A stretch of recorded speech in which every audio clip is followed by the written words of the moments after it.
Welcome back to The Factor Uncensored. A California state senator is making the push for a new alert for missing black women. In a new bill, Senator Stephen Bradford has proposed the state implement an Ebony Alert.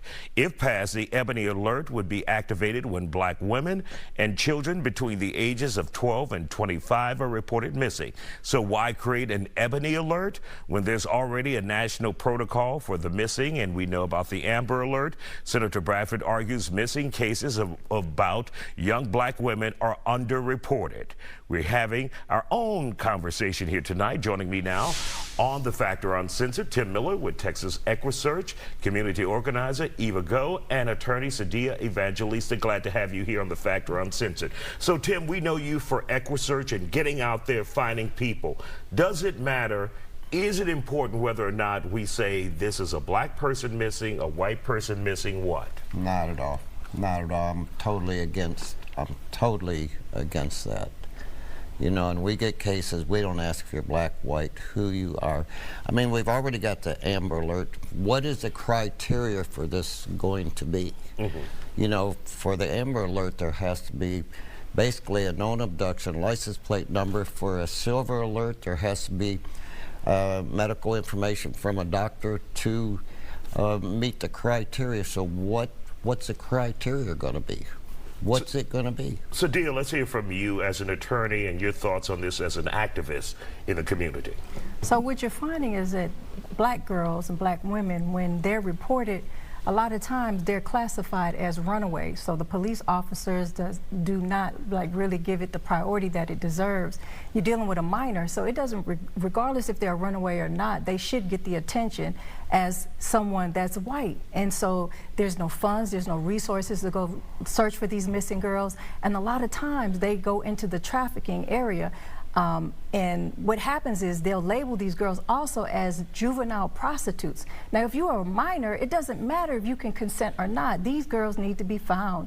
And so we need more attention and more resources on. So you talk about the criteria, it doesn't get to him because they've already declassified this young black woman as a runaway and put her on the bottom of the totem pole. The Honorable Elijah Muhammad told us there is a bias that the black woman and the black girls are the most disrespected, neglected, and abused. So you're dealing with systematic racism in this process as well. I disagree.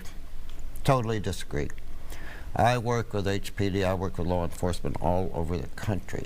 Well, so you can't disagree with the number. You cannot disagree when you have a Hold on. My daughter's 16-year-old white girl that was listed a runaway. 177,000 missing girls, and 30% of those are black girls. When you have a 13% population of black minorities, and you have 30% that are African-American girls and women. So you can't tell me it's not systematic. I challenge you to go to our website and see. Don't lie. Okay, one at a time, I challenge you to look at our website, see how don't lie. Our website does not lie. All right, Eva, let's hear from you real quick. I work with an organization that builds residences and renovates residences for survivors of sex trafficking, so I am familiar with that. 1 in 130 women are sex trafficked all over the world, and 1/4 of those are children. I think that they all deserve the same care, the same due diligence in finding them. And I do think that separating it into an Ebony Alert divides the search, it divides resources. I think that they should all receive the equal care. I think we need to deal with the system in place rather than creating another segment. We need to take care of what's wrong and correct what's wrong so that everyone gets the same treatment. Absolutely. And the reality is everyone is not getting the same treatment. There's disparate treatment when it comes to African American women, black girls, and black women. And so that is the main reason why the Ebony Alert, well, let's first say in Minnesota, that's where it first started. It was an African American representative who decided that this needs to be focused on. And so now we're asking for all of the different legislators to focus on it because, again, the numbers don't lie. When you have 30% of African American girls are missing, not found, they're still missing. They're either in sex trafficking, dead somewhere, and so you need more funds to be able to find these young women, and you can't say it's equal because the numbers are not lying. Let me tell you another number. 2 weeks ago, we had a 36-year-old black lady missing. There was 67 of us out there searching. One black person helped search. One. And it was a black person, black lady missing, and we found her body. Good for you. Well, no. But let's Why talk about weren't the more other women and girls that are missing. The resources are not there for us. Where are you going to get the resources? And so we're asking the community. There's resources from public safety. There's resources from the federal government. The reality is the black women, the black girls are not getting the resources, the attention. We have what you call the missing white girl syndrome. And if she's white, she'll get the media attention. She'll get the resources. She'll get your help. So, Dee, I know exactly what you're talking about, but I just can't let this conversation go on because we know, and you know Tim.